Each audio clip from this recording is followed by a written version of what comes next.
Ito na yata ang pinakamalupit na motor na nakita ko sa buong mundo. Ayan, tubil muna. O diba ang galing mga idol? Ayan, tubil siya mga idol. Ayan. So wow, ang galing. Okay, helmet. Let's go. Banat.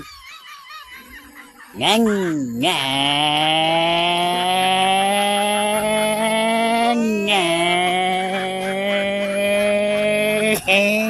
ngeng.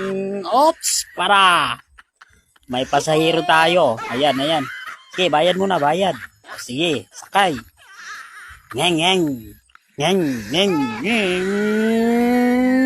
Ngeng. Ang bilis. Ngeng, ngeng, ngeng. Ngeng. Oy, iba naman ang pasahero. Grabe ang bilis. Bilis niya mag-pick up ng pasahero. Kanina, hindi yan. So, lalaki na naman mga idol. Ngeng, ngeng. Oops. Okay. Ngeng. Oops, para. Okay, dumating na tayo sa parking area. Ayan, signboard. O, tatawag muna tayong pasahero. Pasahero. O, diba?